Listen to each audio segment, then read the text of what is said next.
What's going on? You listen to Ken Cam Ujumbe podcast and Ujumbe means message. And today's message is the last day of summer school. This is the very last day, and I am very thankful and glad about it. And I'm glad that you guys was able to enjoy and listen in and all that good stuff. So, but without any further ado, we're about to get started. And I am glad that you guys are here. Much love to all the people that are in the diaspora and all the people from all over the world that are listening in and paying attention and taking notes and all that good stuff. So we're going to get to it. This is session 6. This is the very last day of the session. So don't forget to like, comment, subscribe. We're about to get into our summer break. So I got a break too, right? So this is section 6. And of course, this is an introduction to African history geared for everyone, designed to foster a life of learning, right? And it will be once a week, but today is the last day. So let me know if you want to have a second session like in August or September. Let me know. I'm going to go over a few readings from Black authors, but we kind of focused our attention on stolen legacy.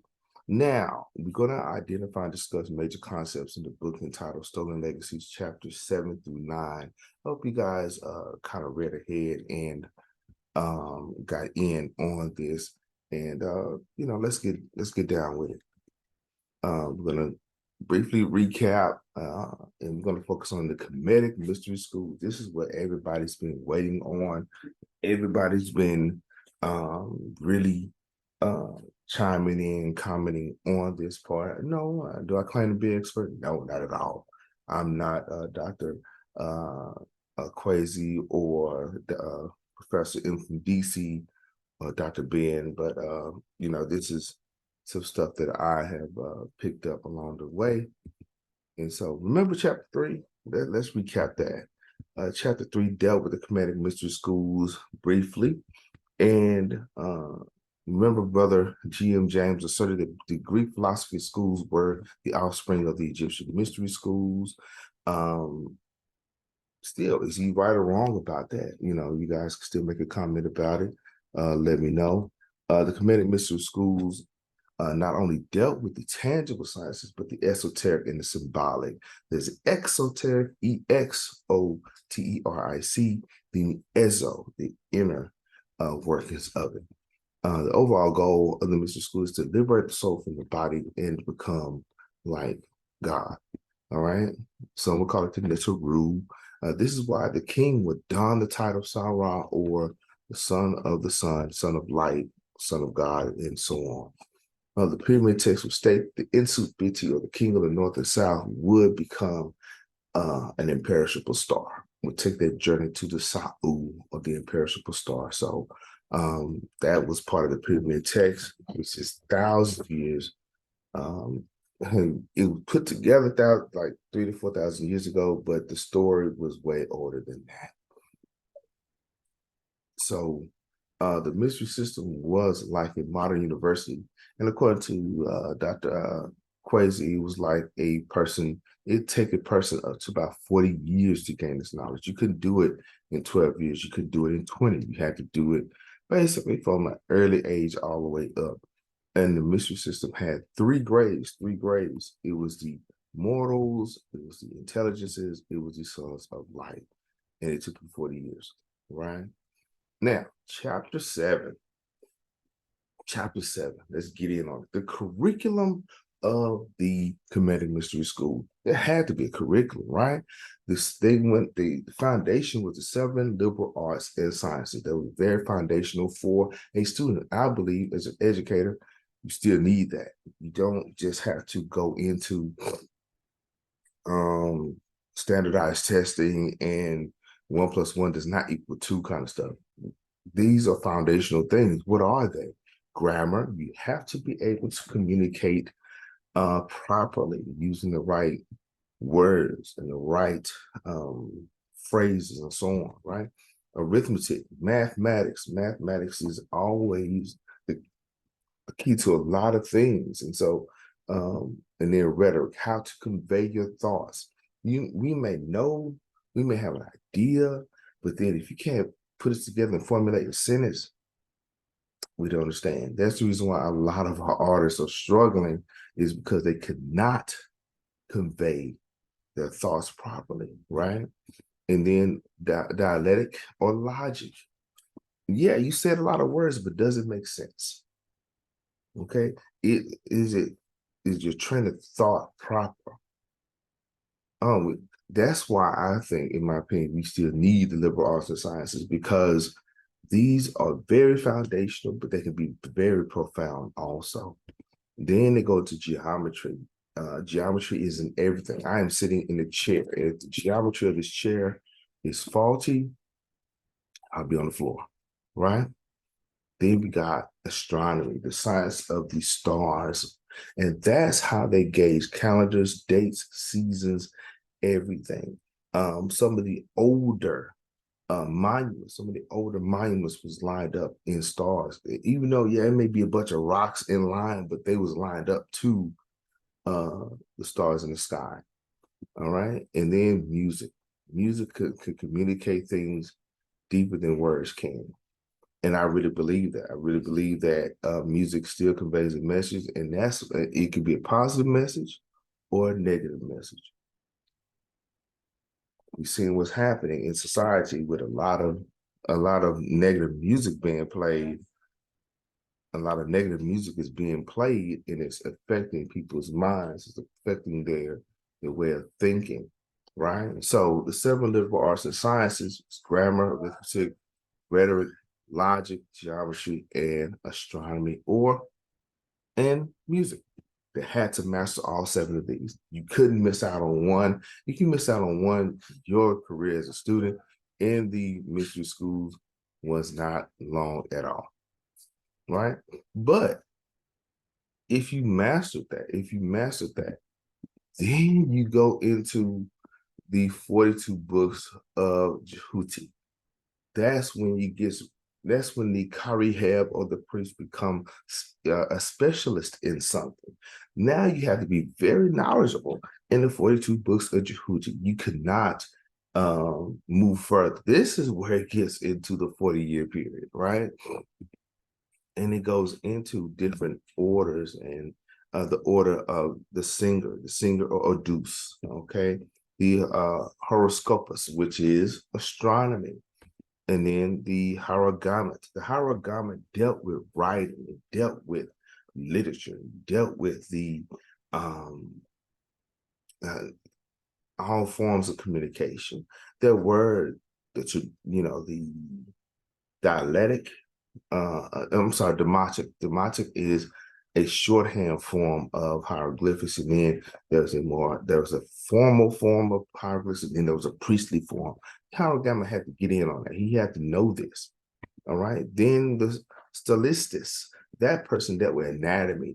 He dealt with embalming. So if this person wanted to become the person that dealt with or handled the people that transitioned into the afterlife, he had to specialize in stylistus.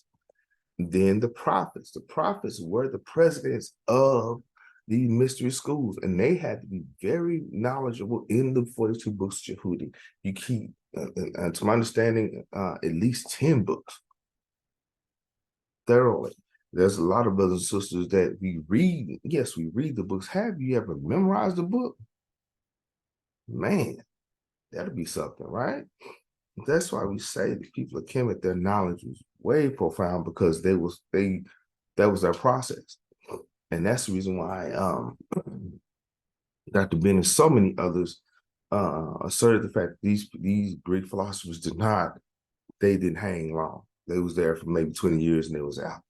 So the singer or Odus, the horoscopus, the hierogamut, the stylistus, the prophets, and the pestaphori.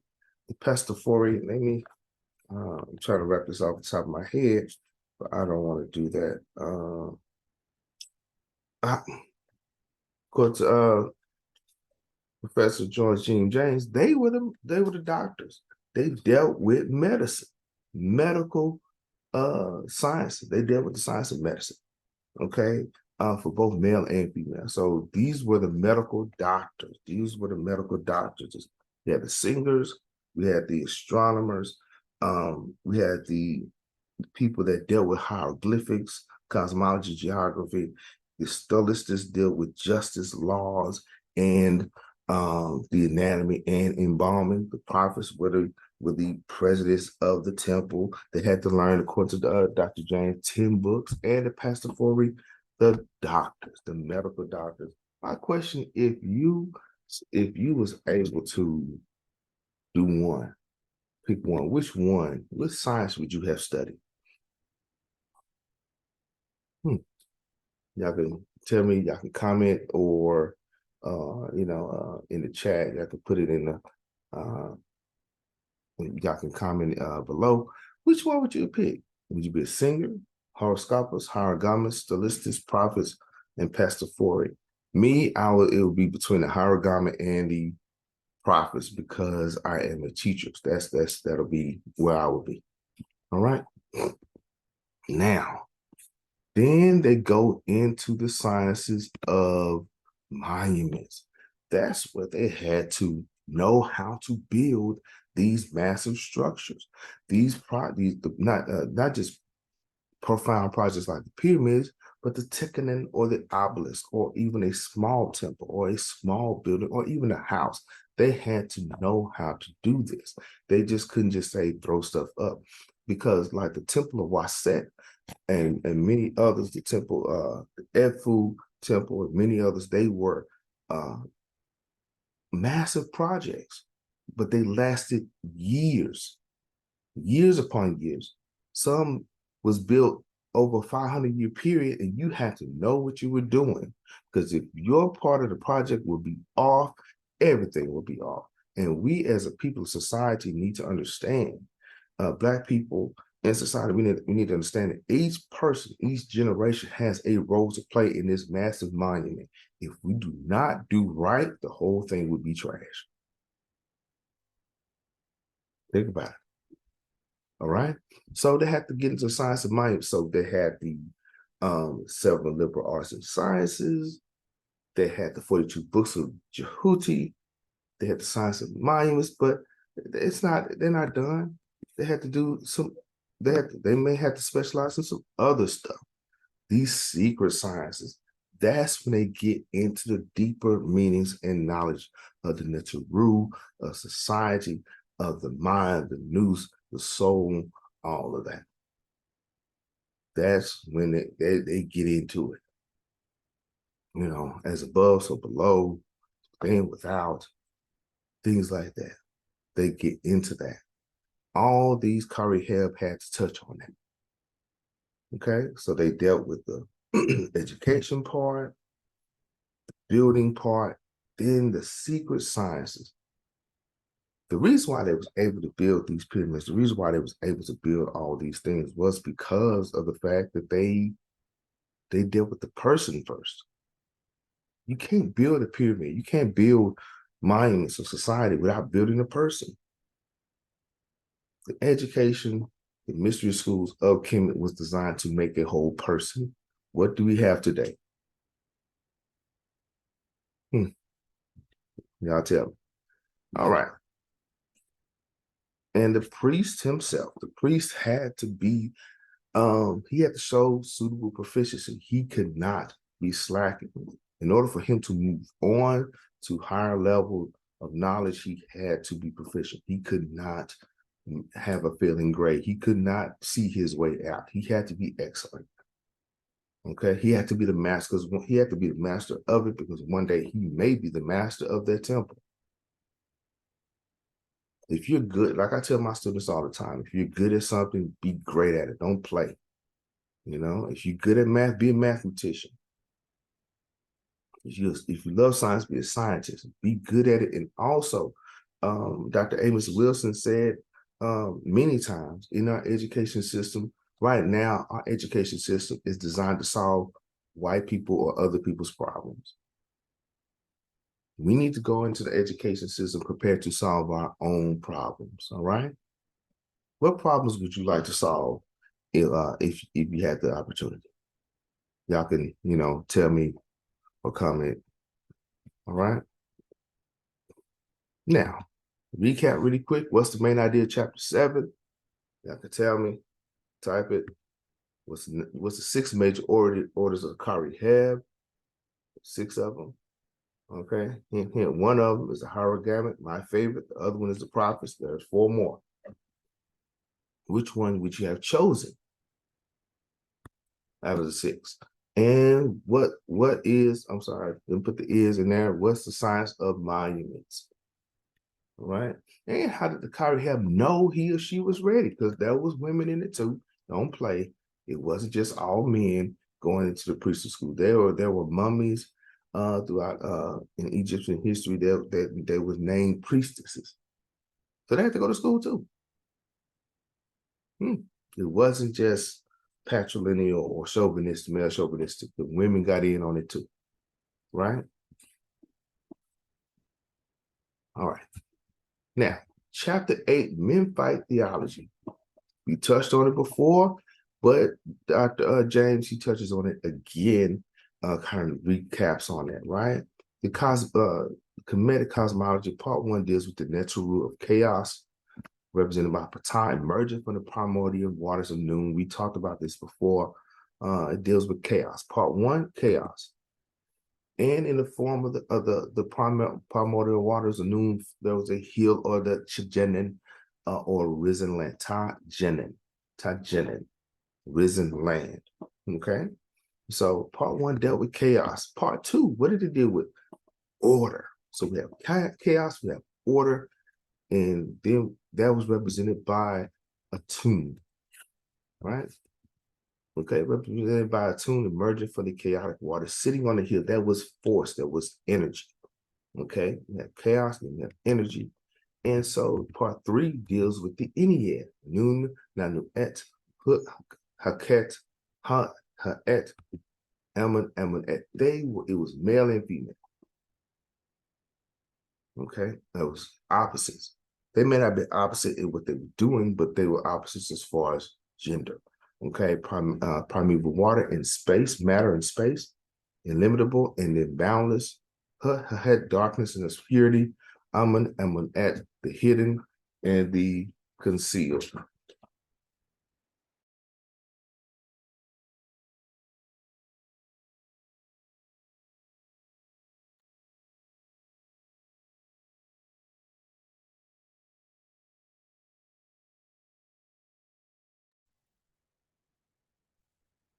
And so, of course, Ptah, he represented the mind, the thought, force, creative utterance.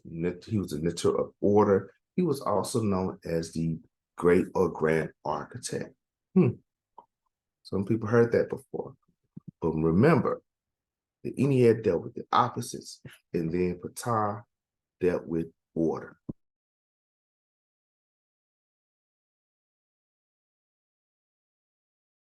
Now, we have Ptah, of course, the voice or creative, the creative mind, and then attune, which is power. Those concepts come together to create something, to create creation.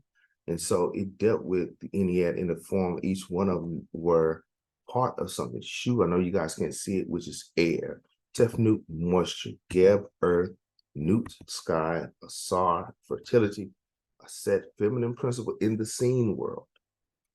Set opposite of good or chaos. And then Nephthys or Nephthisi. Okay, the feminine principle in the unseen world. So Ptah and Attune, those creative forces came together to produce each one of these elements. Okay, remember, as I mentioned before, scientifically, each one of these natural was personified or symbolic of a chemical element. Okay, and there is the mound here, Mount Kilimanjaro, deep in the South. So they had to see this somewhere. And they made the temples emulate what they saw deep in the South. It didn't come from the Mediterranean. It didn't come from Persia. It didn't come from Europe. This information came from the South. It said what it said, right? So let's recap really quick. What's the main idea of chapter 8? Chapter 8 deals with the mystery schools, the Memphite theology, and part 1 of the Memphite creation story deals with what? And what did Ptah symbolize? And name the Ennead.